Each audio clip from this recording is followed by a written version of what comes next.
सभी लोगों को नमस्ते। स्वागत है आप सभी लोगों का। प्रणाम प्रणाम।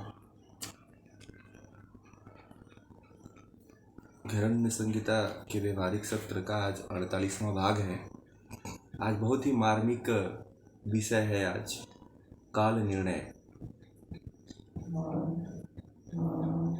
योग करने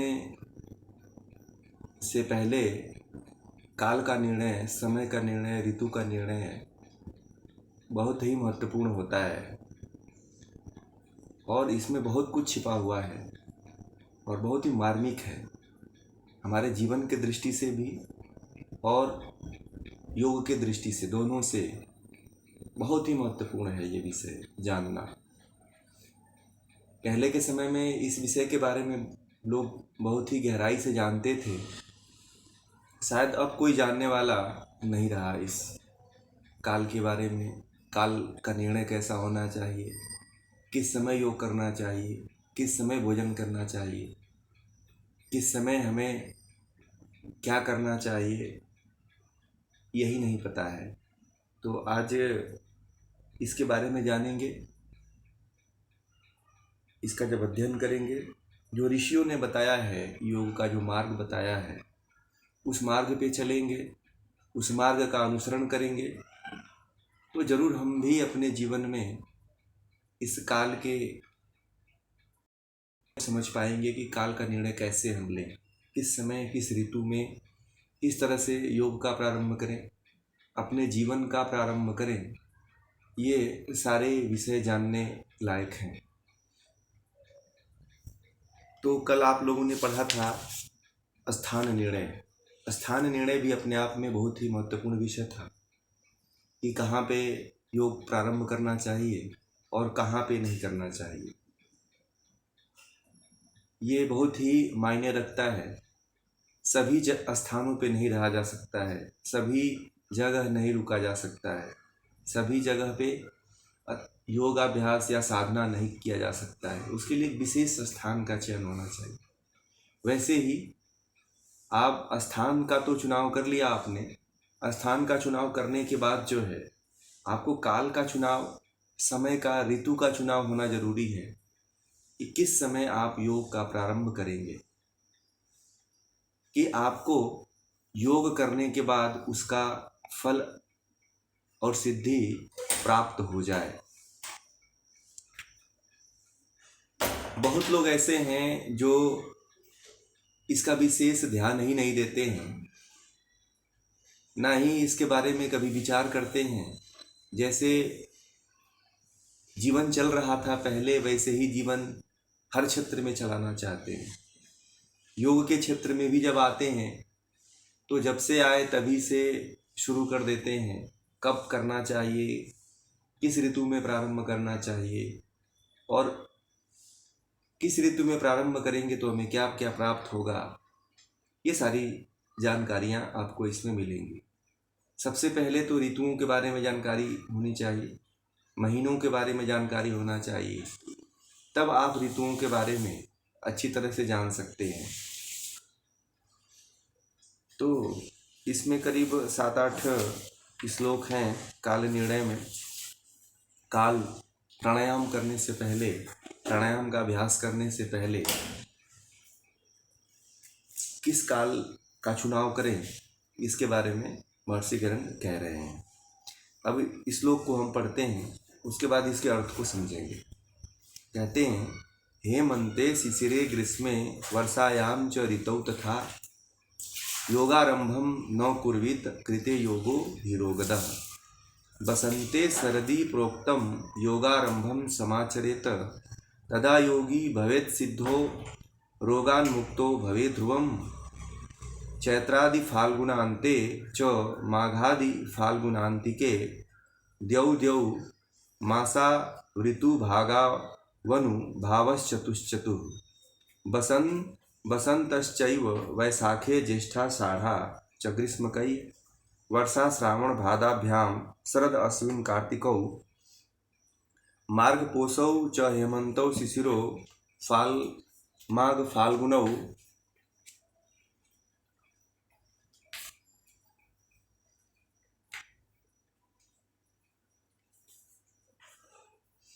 मार्गफाल्गुनौ अनुभावं प्रवक्ष्यामि ऋतूनां च यथोदितं माघादिधावान्तेषु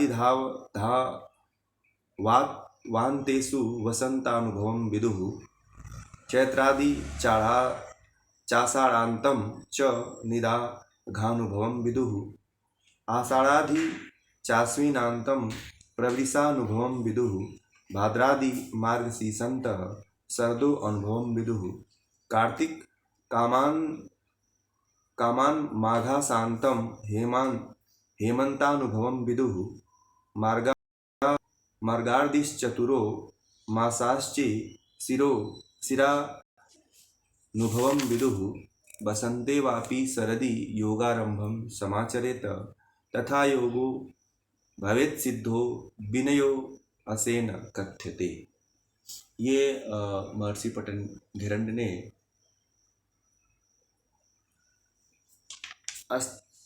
काल के बारे में बताया है। काल को जानने से पहले जो 12 मास हैं, हिंदी के जो 12 मास हैं, संस्कृत के जो 12 मास हैं, उसको जानना जरूरी है। जो आप कैलेंडर जनवरी, फरवरी, मार्च, अप्रैल, मई, जून, जुलाई, अगस्त, सितंबर, अक्टूबर, नवंबर, दिसंबर, ये जो 12 महीने हैं अंग्रेजी के, इसका कोई औचित्य नहीं रहता है और ना ही ये कोई वैज्ञानिक है और ना ही ये ऑथेंटिक है। ये अपने मन से मनगढ़ंत करके बनाया हुआ कैलेंडर है जिस पे हम चलते हैं। इसके बारे में ये वैसे वास्तव में ईसाई धर्म को मानने वाले जो फॉलोवर हैं, ईसाईयत जो ईसा मसीह के जन्म से लेकर के अब तक जो कैलेंडर चला आ रहा है, और उसको बनाने वाले लोग इसको बनाए हैं। इनको सूर्य, चंद्रमा, ग्रह, उपग्रह से कोई मतलब नहीं होता है। इनको ऋतु से कोई मतलब नहीं होता है। इनको दिन से कोई मतलब नहीं होता है। इनको काल से कोई मतलब नहीं होता है। ये अपने मन से जनवरी से लेकर के दिसंबर तक के महीने बनाए हुए हैं और इनके महीनों में कोई ऑथेंटिकता नहीं है, कोई वैज्ञानिकता नहीं है। ना ही ये ऋतु से संबंधित होते हैं, ना ही काल से संबंधित होते हैं, ना ही सूर्य चंद्रमा से संबंधित होते हैं। इसलिए ये जो आप और हम महीने मनाते हैं, जन्मदिन मनाते हैं, इसका कोई लॉजिक नहीं है। आपको जन्मदिन मनाना है तो हमेशा तिथि के अनुसार जन्मदिन मनाना चाहिए। कभी भी दिनांक के हिसाब से, अंग्रेजी कैलेंडर के हिसाब से जन्मदिन कभी नहीं मनाना चाहिए, क्योंकि उनका जो कैलेंडर होता है उस दिन कभी आता ही नहीं। और जो भारतीय जो गणना का जो समय है वो उसी दिन पड़ता है, वैसे ही पड़ता है। तिथि के हिसाब से सूर्य और चंद्रमा की जो गति होती है, उससे जो ऋतुओं में और काल में जो परिवर्तन होता है, यही ऑथेंटिक है। और इसी को देखते हुए नासा के वैज्ञानिकों ने, इसरो के वैज्ञानिकों ने मंगल ग्रह पे, चंद्रमा ग्रह पे अपने अपने यान को उतार रहे हैं। ये कैलेंडर कहीं काम नहीं आता है, किसी अंतरिक्ष में जाने के लिए भी काम नहीं आता है। वो लोग भारतीय किसी विद्वान को, किसी ज्योतिष शास्त्र को बुला करके काल की गणना करवाते हैं और उसके अनुसार वहाँ पे जाना तय करवाते हैं। वो देखते हैं कि किस समय वहाँ हलचल होगी, किस समय नहीं, क्योंकि सूर्य और चंद्रमा का जब इधर उधर प्रभाव होता है तो सभी ग्रहों पे उसका प्रभाव पड़ता है, सभी ग्रहों पे पड़ता है। तो इसीलिए हमारे जो काल गणना है, जो समय है, और उस समय के अनुसार हमारे शरीर पे कितना वो प्रभावकारी रहेगा, कौन सा ऋतु जो है वो, उसको, उन सबको देखते हुए ऋषियों ने भी योग का जो साधना प्रारंभ करनी चाहिए, प्राणायाम की जो साधना प्रारंभ करनी चाहिए, उसमें भी इस चीज का विशेष ध्यान दिया। तो उसी के बारे में महर्षि गहन कह रहे हैं। तो थोड़ी सी एक आपको प्रस्तावना बता दिया, इसकी भूमिका बता दिया, इसको करने से इस तरह से ऐसे होता है। तो आगे हम पढ़ते हैं इसके अर्थ को। कहते हैं कि हेमंत शिशिर, हेमंत ऋतु, शिशिर ऋतु और ग्रीष्म ऋतु, और वर्षा ऋतु, ये 4 ऋतुओं में योगा आरंभ नहीं करना चाहिए, योग का आरंभ नहीं करना चाहिए। कौन कौन सी ऋतु हैं? हेमंत ऋतु, शिशिर ऋतु, ग्रीष्म ऋतु, वर्षा ऋतु, ये 4 ऋतुएं हैं। वैसे टोटली ऋतु 6 होती हैं, तो इन 4 ऋतुओं में कह रहे हैं कि इन 4 ऋतुओं में योग का प्रारंभ नहीं करना चाहिए। बता रहे हैं ना वो, अभी इसके बारे में बता रहे हैं। हेमंत ऋतु जो होती है ऋतु वो कहते हैं जिसमें शीत पड़ता है, ठीक है। और शिशिर ऋतु जो कहते हैं वो उसमें जो है एकदम जैसे जनवरी और फरवरी का जो मंथ होता है, जैसे जनवरी और फरवरी का जो मंथ होता है उसमें शिशिर ऋतु होती है। आप इसको समझ गए होंगे शायद, ठीक है। तो ठंडी तो रहती है, ठंडी कपकपाने वाली ठंडी रहती है। जनवरी और फरवरी वाली जो ठंडी होती है वो उसमें कपकपी आती है। और हेमंत वाली जो होती है, जो शीत में होती है, जो यानी कि वो होती है आपका नवंबर और दिसंबर में, वो शीत ऋतु होती है, उसको हेमंत ऋतु कहते हैं। उसमें शीत पड़ता है, इसलिए उसको हेमंत और शीत का होता है, क्योंकि उस समय इतनी ठंडी पड़ती है कि आप साधना नहीं कर सकते हो। शरीर साधना के लायक नहीं होता है, उसे एक तरफ से ठंडा पड़ता है और गर्म, एक तरफ से शरीर थोड़ा सा गर्म होता है, फिर ऊपर से ठंडी पड़ने लगती है, शीत गिरने लगता है, तो शरीर अनबैलेंस हो जाता है, अनुकूल नहीं हो पाता है। इसलिए जो एकदम से ठंडा वाला समय है और कंपकपी वाली ठंडी है, और दूसरा गर्मी की ऋतु, गर्मी में भी पसीना होता है, तो इस समय भी योग का प्रारंभ नहीं करना चाहिए। वर्षा का ऋतु आपको पता ही, बारिश होती है, कीड़े मकोड़े हैं, बारिश की बूंदें हैं, नमी पड़ जाती है, नमी चारों तरफ फैल जाती है, एक एक अणु से लेकर के एक एक पिंड में फैल जाती है। तो इस जो 4 ऋतुएं हैं इनमें योग का प्रारंभ नहीं करना चाहिए, योग नहीं करना चाहिए। शायद आप समझ में आ गया होगा। अब कह रहे हैं अगर इसको करते हैं, इन 4 ऋतुओं में अगर आप योग का प्रारंभ करते हैं तो रोग होने की संभावनाएं ज़्यादा उत्पन्न रहती है। रोग उत्पन्न जो शरीर में अन्य जो विकृतियां हैं, रोग हैं, उनके होने की संभावनाएं ज़्यादा हो जाती है। इसीलिए इन ऋतुओं में योग का प्रारंभ नहीं करना चाहिए। 4 ऋतुओं को ध्यान रखिए। कौन कौन सी? हेमंत में, शिशिर में, ग्रीष्म और वर्षा ऋतु में। फिर आगे के श्लोक में कह रहे हैं कि बसंते शरदी प्रोक्तम योगारंभम समाचरे, यानी कि बसंत और शरद ऋतु में ही योग का योगाभ्यास प्रारंभ करें। बसंत और शरद ऋतु, बसंत और शरद ऋतु। अब देखिए बसंत और शरद ऋतु में ही कह रहे हैं कि जो है आपको योग का आरंभ करना चाहिए। अब बसंत ऋतु किस महीने में आएगी? बसंत ऋतु जो आती है वो आएगी चैत और वैशाख। चैत और वैशाख महीने में बसंत ऋतु होती है, यानी कि मार्च अप्रैल और अप्रैल मई, ठीक है। बसंत ऋतु 2 महीने की होती है, चैत और वैशाख।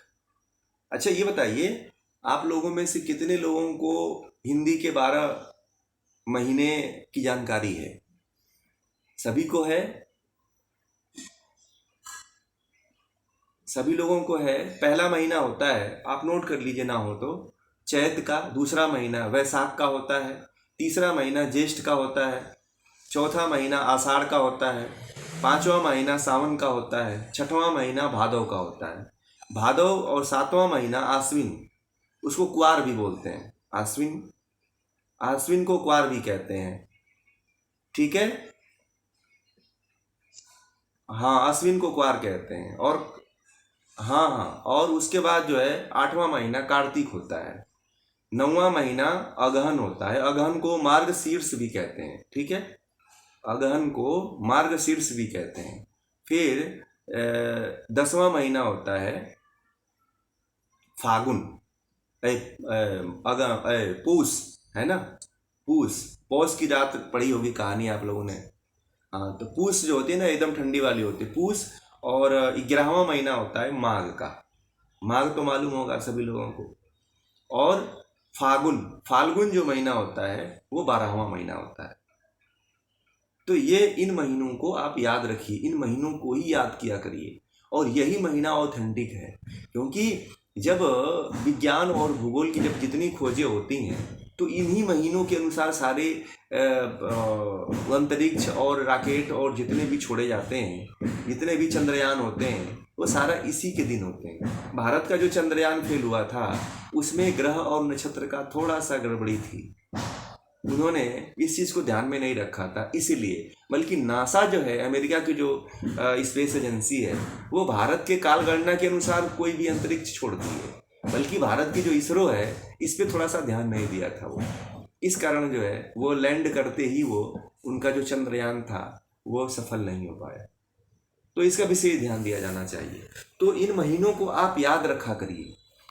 ये जो भारत के भारतीय महीने हैं, इन महीने के अनुसार ही जन्मदिन को मनाइए, और तिथि याद रखिए कि इस तिथि को बच्चे का जन्म हुआ था, इस महीने में जन्म हुआ था, और उसी तिथि और उस महीने में ही जन्मदिन मनाया करिए। डेट के हिसाब से जन्मदिन मनाना सबसे बड़ी मूर्खता है, क्योंकि डेट उनका बदल जाता है, डेट के दिन आता ही नहीं। ये भी ध्यान रखिए, ये बहुत बड़ी भूल है, बहुत बड़ी कमी है, और लोग इस चीज़ को समझते नहीं। आप देवी देवता को देखिए ना, जितने भी हमारे भगवान हैं, गणेश चतुर्दशी है, शिवरात्रि है, तो वो सारे के सारे तिथि के अनुसार ही मनाए जाते हैं। महावीर जयंती है, जितने भी देवी देवताओं के हम जो जन्म उत्सव मनाते हैं, मृत्यु उत्सव मनाते हैं, तो वो सारे तिथि के अनुसार मनाते हैं। और जब हम अपना जन्मदिन मनाते हैं तो डेट के हिसाब से मनाते हैं, जिसका कोई लॉजिक ही नहीं है। सबके कुंडली बनी हुई है, सबके पास जो है उनकी तिथि डेट लिखी हुई है, तो उसके अनुसार जन्मदिन मनाइए, तो वो ज़्यादा सार्थक होगा, उसका लाभ आपको मिल सकता है। डेट के हिसाब से जन्मदिन मनाने से कोई लाभ नहीं मिलता है, ये ध्यान रखिएगा, नुकसान ही होता है। अब आते हैं अगले विषय पे। तो कहते हैं कि बसंत ऋतु में, बसंत ऋतु यानी कि कब हमारी बसंत ऋतु है? चैत और वैशाख में, यानी कि आपको मार्च अप्रैल और अप्रैल मई में योग का आरंभ करना चाहिए। फिर कह रहे हैं कि शरद ऋतु, शरद ऋतु कौन कौन, शरद ऋतु कब होती है? तो ये शरद ऋतु जो होती है वो होती है अश्विन और कुआर, ठीक है। आश्विन यानी कि कुआर और कार्तिक, 2 महीने जो होते हैं, यानी कि वो जो होते हैं सितंबर, ठीक है। अश्विन जो है, कुआर जो होता है सितंबर अक्टूबर, और अक्टूबर नवंबर, कुआर और कार्तिक, ठीक है। कुआर और कार्तिक जो महीना होता है, सितंबर से लेकर के नवंबर के बीच में योग आरंभ करना चाहिए। यानी कि अक्टूबर में करते हैं तो भी सही है, इस समय भी आप जो है योग का आरंभ कर सकते हो। ये आरंभ करने वाला समय है अक्टूबर का महीना। अक्टूबर और नवंबर का जो महीना है, इसमें प्राणायाम करते हैं तो ज़्यादा लाभ होता है। अब बहुत लोगों को पता ही नहीं है, साल भर पूरा प्राणायाम ठोकते रहते हैं, कोई लाभ नहीं होता है। कोई रोगी है, कैंसर, कोई बीमारी से ज़्यादा ग्रसित रोगी है, तो उसको इस माह में करा दीजिए प्राणायाम, बहुत ही फायदेमंद होगा। ये ध्यान रखिए, ये जो 2 महीने हैं, इन 2 महीनों में आप प्राणायाम जम के कराइए। कोई रोगी हो, कोई समस्या आपको, आप लोगों को भी कोई समस्या है तो प्राणायाम इस महीने में खूब करिए, देखिए समस्या वो दूर हो जाएगी। बाकी और किसी महीने में आप करते हैं कोई फायदा नहीं होगा, क्योंकि जो ग्रह उपग्रह का जो कॉम्बिनेशन है वो मिल ही नहीं पाता है, और ईश्वर का जो कनेक्शन हो पाता है, जो आत्मा का कनेक्शन हो पाता है, वो इन्हीं समय में ईश्वर से, परमात्मा से भी कुछ अटैचमेंट होता है।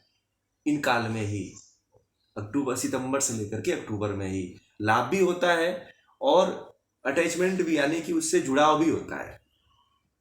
तो इसलिए इन महीनों का चुनाव ऋषियों ने बताया है, तो इन महीनों के बारे में आप याद रखिए। फिर कहते हैं कि इन ऋतुओं में योग करने से सिद्धि प्राप्त होती है तथा रोग की निवृत्ति, यानी कि रोग का नाश होता है, ठीक है।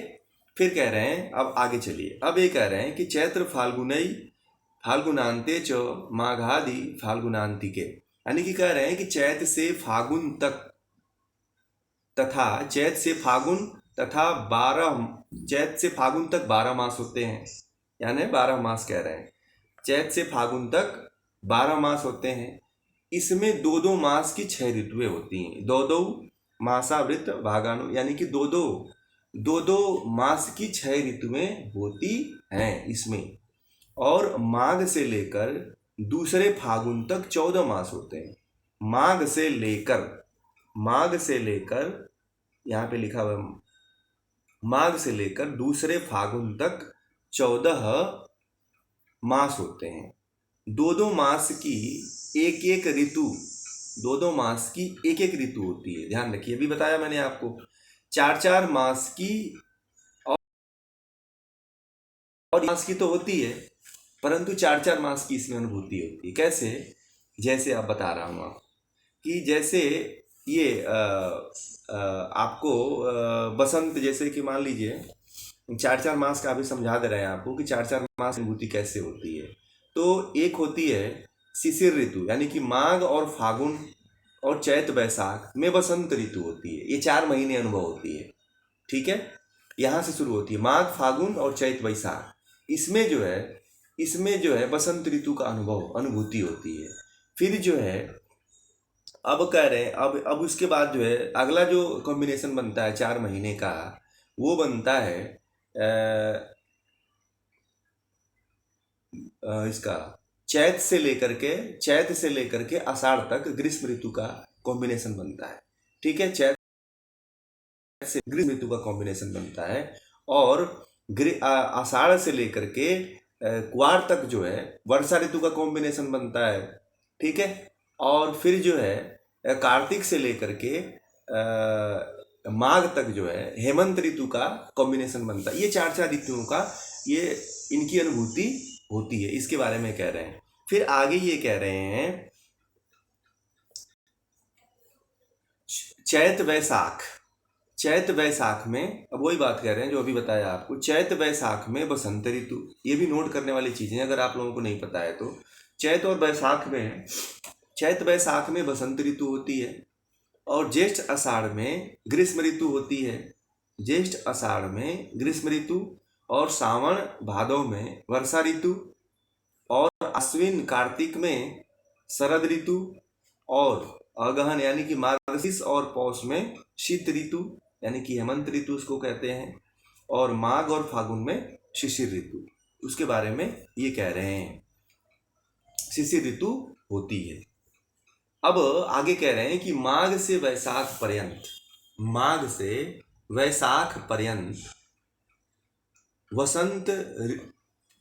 वसंत का अनुभव होता है, जो अभी बताया आपको।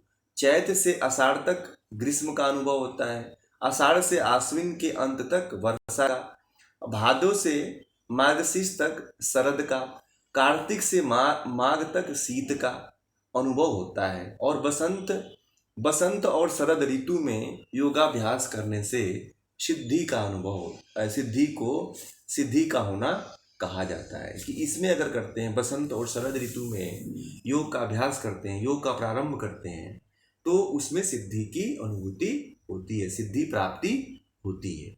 तो ये काल का वर्णन किया कि 2 ऋतु में ही आप योगाभ्यास प्रारंभ करें। अब इसकी व्याख्या पे हम चलते हैं। तो ये ध्यान रखिए,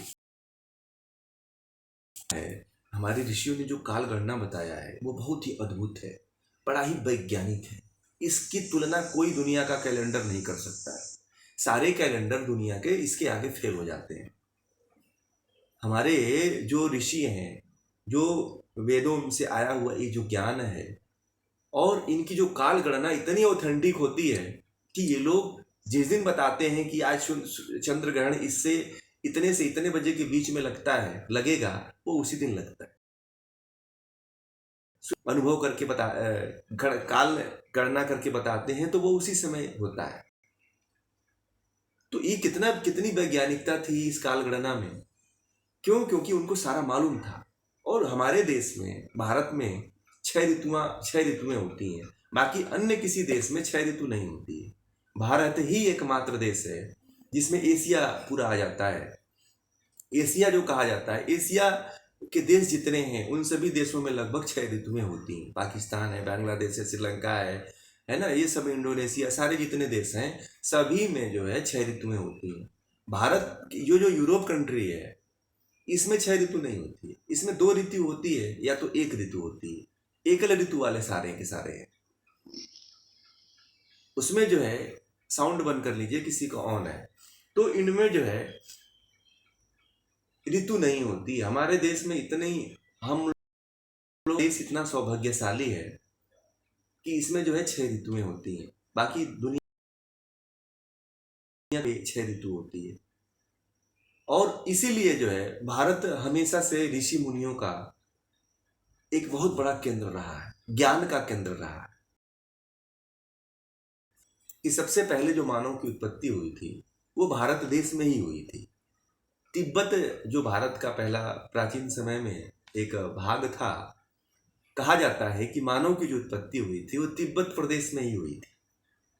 वेदों में कहा जाता है कि तिब्बत में ही मानव की उत्पत्ति हुई थी और यहीं से पूरे मानव जो है पूरे सृष्टि में फैले और पूरे देश में पूरे विदेश में चारों तरफ ये इधर उधर गए।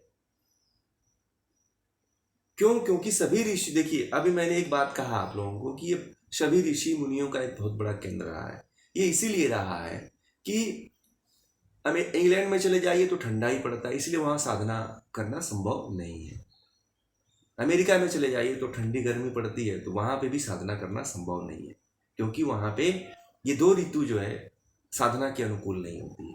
अमेरिका के, चाहे जर्मनी के, चाहे फ्रांस के जो साधना करने वाले साधक हैं, वो साधना करने के लिए लगभग भारत में आते हैं।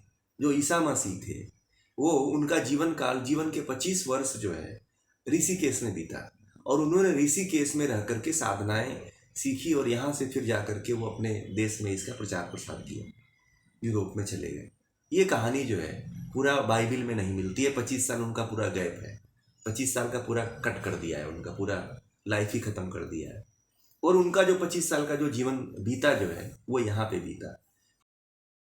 बहुत विद्वान है, बहुत से ऐसे पश्चिम के जो मसीहा हैं, उन्होंने भारत में आकर के तपस्या किया, भारत में तप किया, ऋषियों के अनुकूल, ऋषियों के बताए हुए मार्गों पे रह करके वो तप किए और तप करके उन्होंने सिद्धियां प्राप्त की और सिद्धियां प्राप्त करने के बाद जो है फिर अपने देश में गए, वो लेकर के उस ज्ञान को अपने देश में गए और उसका प्रचार प्रसार किया। लगभग ईसा मसीह ही नहीं, ईसा मसीह से पहले भी और ईसा मसीह के बाद भी जितने भी धार्मिक विद्वान हुए हैं, लोग हुए हैं, वो सभी भारत से जुड़े रहे और भारत में ही आकर के तप साधना करके वो अन्य अन्य देशों में गए। जितने भी धर्म अनुयायी रहे हैं वो सभी की बात कह रहे हैं। बाकी जो धर्म अनुयायी नहीं है, जो धर्म के प्रति श्रद्धा नहीं रखने वाले हैं, वो ज़्यादा जो है भौतिक चीज़ों में ज़्यादा जुड़े हुए मिलेंगे, मन के स्तर पे जुड़े हुए लोग मिलेंगे। फ्रायड जैसे लोग हैं, वो मन और बुद्धि तक ही सीमित थे, वो इससे ऊपर नहीं उठ पाए थे। क्यों? क्योंकि वो इनके अनुकूल उस स्तर पे, उस चेतना पे उनको पहुंचना मुश्किल था और ना ही वो ऊपर पहुंचने की कोशिश किए, इसी में ये उलझे रहे।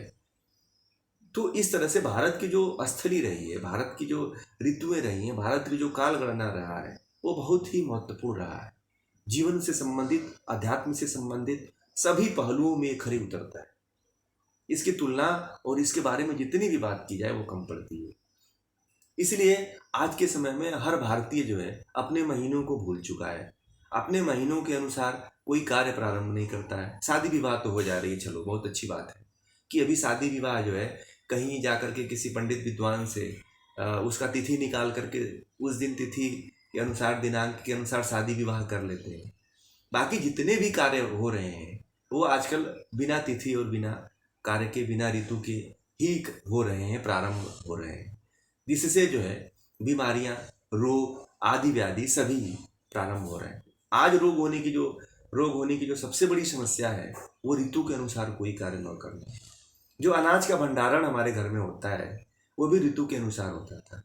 अनाज का भंडारण किस समय होना चाहिए ये किसी को नहीं पता है, और उस ऋतु में, उस समय में भंडारण न करने से जो है अनाज में कीड़े पड़ जाते हैं, अनाज खाने लायक नहीं रहता है, और कोई अनाज खाता है तो फिर उससे बीमारियां उत्पन्न होती हैं। सारी चीजें हैं जो ध्यान में देने वाली होती हैं, जो हमारे स्वास्थ्य को प्रभावित करती हैं।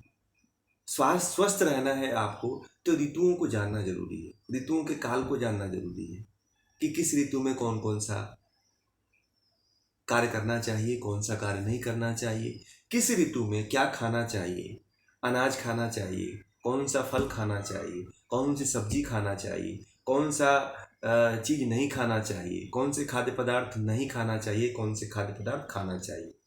तो ये सारा वर्णन आयुर्वेद में दिया हुआ है। ये किसी को पता ही नहीं है, ना ही कोई जानने की कोशिश करता है। जब नहीं कोशिश करता है तो फिर वो अंड बंड इधर उधर का खाना खा करके फिर बीमार ही होता है। आप देखते भी होंगे कि जितने भी लोग हैं वो सभी लोग जो है जीवन शैली के रोग से ही ग्रसित हैं। जीवन शैली के रोग में, अब लाइफ स्टाइल डिजीज जिसको कहा जाता है, उन सभी रोगों से लोग ग्रसित हैं। बीपी है, डायबिटीज है, मोटापा है, कार्डियोवास्कुलर डिजीज है, कैंसर है।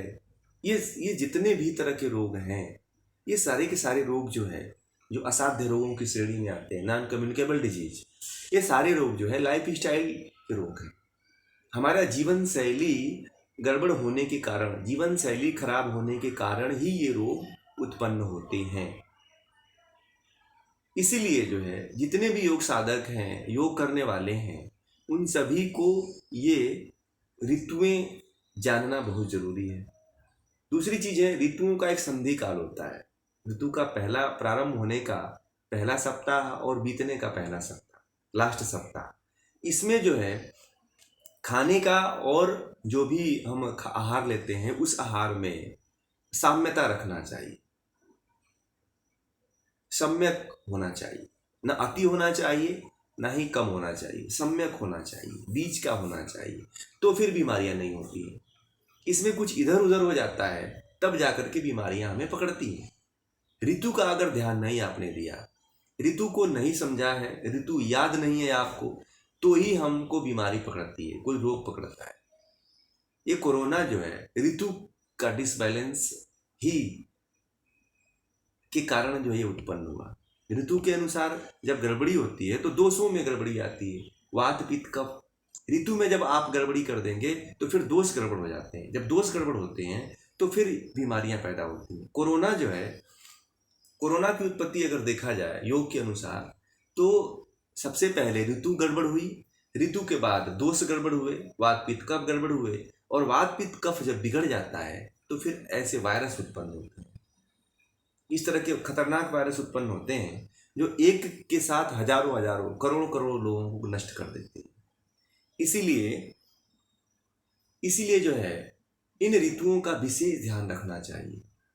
इन ऋतु के अनुसार ही भोजन भी प्रारंभ करना चाहिए। इन ऋतुओं के अनुसार हमें कोई कार्य भी प्रारंभ करना चाहिए। सभी ऋतुओं में कार्य नहीं प्रारंभ करना चाहिए।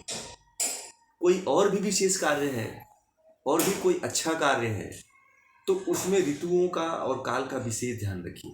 कोई भी कार्य करने से पहले, अभी गांव में शायद कहीं कहीं थोड़ा थोड़ा प्रचलित है कि लोग जब नया काम करने जाते हैं, जब कुछ नई चीज़ स्थापित करने जाते हैं या कुछ नई चीज़ को हटाने जाते हैं, तो उसके बारे में जो गांव में पंडित जी लोग होते हैं उनसे उसके बारे में डेट दिखलवाते हैं, तिथि निकलवाते हैं कि क्या इस तिथि को करना उचित रहेगा कि नहीं रहेगा।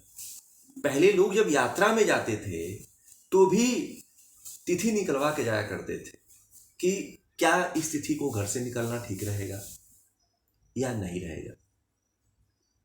तो कहीं ना कहीं इन ग्रहों का प्रभाव पड़ता था जीवन में, कहीं ना कहीं इन ग्रहों का असर जीवन में पड़ता था, क्योंकि उसके अनुकूल नहीं हो पाता था, काल अनुकूल नहीं हो पाता था, रोग पकड़ लेते थे, व्याधियां पकड़ लेती थी।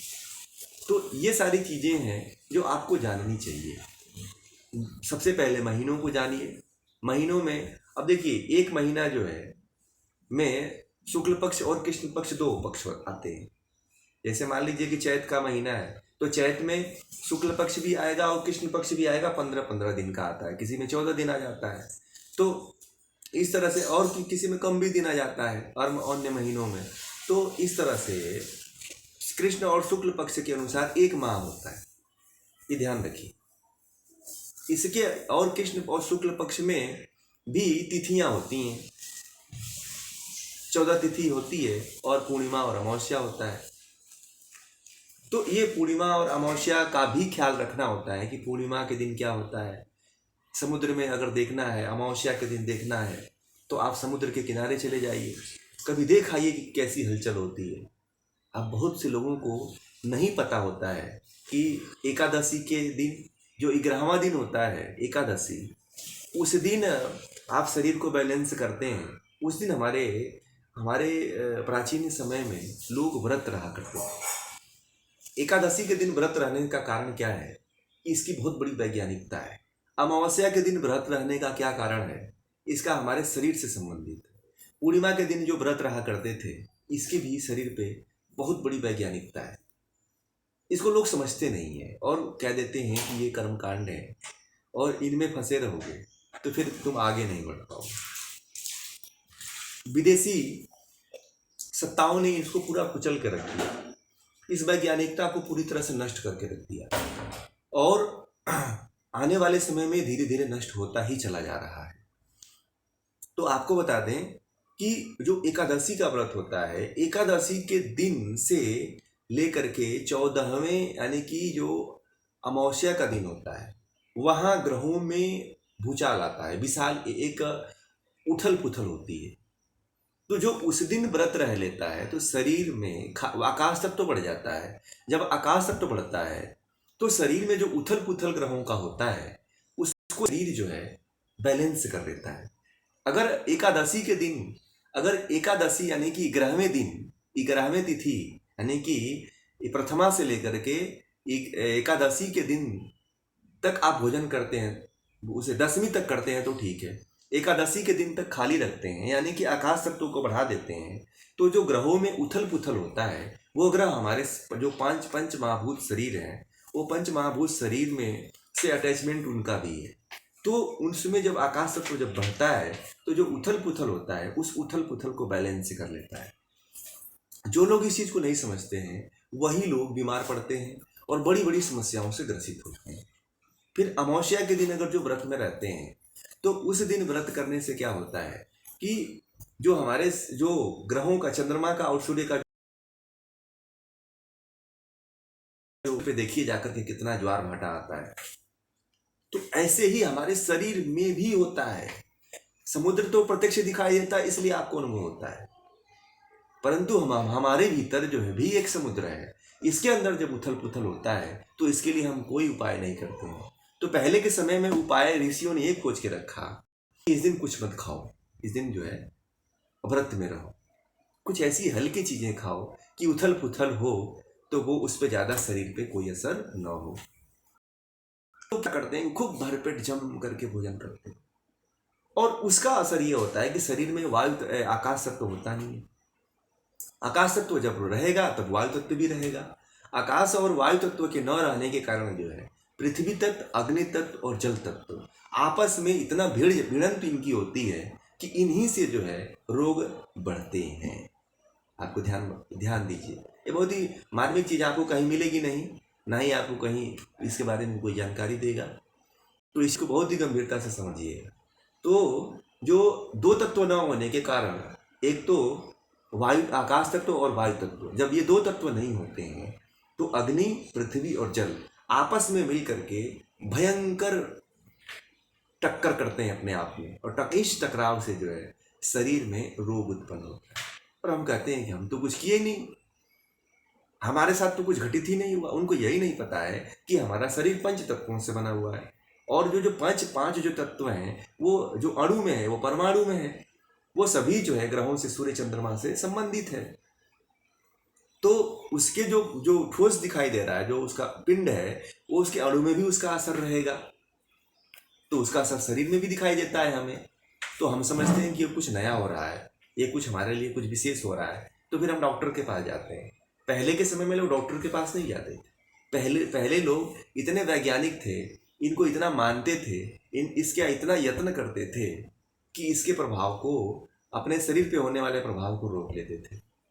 आजकल मुट्ठी भर लोग हैं जो एकादशी और अमावस्या के दिन व्रत करते हैं और वो भी बेचारे त्रस्त हैं, घर में बहुत उनको समस्याएं झेलनी पड़ती हैं, बहुत से लोगों के ताने सुनने पड़ते हैं, बहुत से लोगों के कमेंट सुनने पड़ते हैं। तो इन व्रतों का महत्व था। तो ये कोई अध्यात्म से संबंधित नहीं है, कोई धर्म से संबंधित नहीं है, हमारे शरीर से संबंधित है, ग्रहों से संबंधित है। इसीलिए काल का विशेष प्रयोजन है हमारे शास्त्रों में। हमारे सभ्यता में, हमारे संस्कृति में। तो काल को समझिए, जब काल को समझेंगे तो आप अपने शरीर को समझेंगे। जो व्यक्ति काल को नहीं समझेगा वो शरीर को नहीं समझ पाएगा और अपने शरीर को भी ठीक नहीं रख पाएगा। तो ये है काल का जो विषय था आज का, काल निर्णय, वो आज यहीं पे पूरा होता है।